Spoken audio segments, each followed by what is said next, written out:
Бишкек шаары коронавируска байланыштуу жашыл зонадан сары зонага өттү. Бул туурасында саламаттыкты сактоо министринин милдетин аткаруучу Жаркынбек Касымбеков билдирди.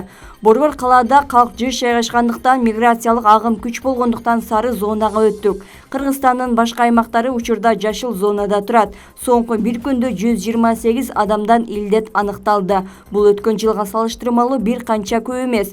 Өтө катуу кооптонууга негиз жок деп айтты Касымбеков. Ошондой эле ал саламаттыкты сактоо системасы кырдаалдын өнүгүшү боюнча бардык варианттарга даяр экендигин белгиледи. Эгерде муктаждык жаралса, жарым-жартылай чектөө кирип, бет кап тагынуу, кеңседе иштеген адамдар 10дон ашса калганын онлайнга которуу мүмкүндүгүн айтты.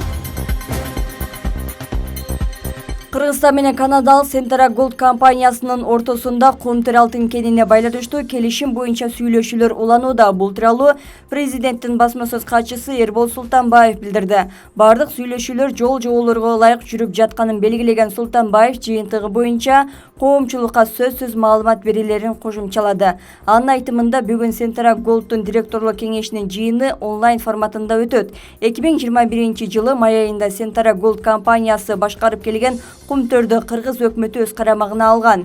2022 жылдын апрелинде Кыргызстан менен Centara Gold доо арыздардан баш тартуу боюнча ортодогу талаш маселелерди чечүү боюнча келишимге жетишкен. Ага ылайык Кыргызстан Centara Gold акциялардын 26%-ын өткөрүп берип, бардык экологиялык жана каржылык доодон баш тарткан. Ал эми Комтер Gold компаниясы 100% акциясы Кыргызстанга өткөн. 2022 жылдын 30 майында президент Садыр Жапаров Кабар улуттук маалымат агенттигине курган маегинде Кумтөр боюнча келишимдин 4-жылда күчүнө кирерин айткан. 10 майда мамлекет башчысы Кеңге эсеп палатасынын кызматкерлерин жибергенин, текшерүүнүн жыйынтыгы менен элге 2 айдан кийин маалымат берерин билдирген.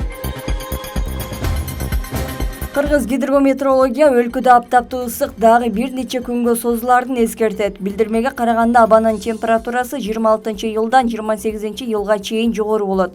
Чүй облусунда 41 градус, Таласта 34-39, Ош, Жалал Абад, Баткен областарында 37-42, Ысык көлдө 29-34, Нарында 31-36 градуска чейин жетет. Мындай ысыкта күндүз күн тийген жерде көпкө жүрбө, айыл чарба өсүмдүктөрүн бат-баттан сугаруу сунушталат. Азыркы тапта өлкөдө 245 авариялык абалдагы мектеп бар. Бул тууралуу Билим берүү жана Илим министри Алмазбек Бейшеналиев маалымат жыйында билдирди. Белгилүү болгондой, акыркы жылдары айтылып жаткан өзгөчө көйгөй бул өлкөдөгү 245 авариялык мектеп, ошондой эле капиталдык оңдоого муктаж 498 мектеп бар. Быйыл биринчи жолу социалдык объектилердин титулдук тизмесине 205 билим берүү объектисинин курулушу кирди. Анын ичинде 160 мектеп, 35 бала бакча, 10 спорттук залы деп айтылат билдирүүсүндө. Бейшеналиев бул өткөн жылга салыштырмалуу 128 объектке көп экендигин кошумчалады. Кыргызстандык спортчулар акыркы жарым жылда ар кандай деңгээлдеги эл аралык мелдештерде 106 медалды утуп алышты. Анын 30 алтын, 22си күмүш жана 50сү коло медаль. Бул тууралуу Маданият, маалымат, спорт жана жаштар саясаты министри Азамат Жаманкулов билдирди.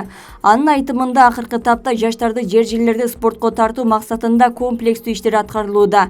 Министрликке караштуу Дене тарбия жана спорт департаменти тарабынан быйыл хоккей боюнча дүйнө чемпионатынын 4-дивизионуна тандабалуу оюндары, футбол боюнча Азия кубогуна тандабалуу мелдеши уюштурулуп, күрөш боюнча Азия биринчилиги өттү.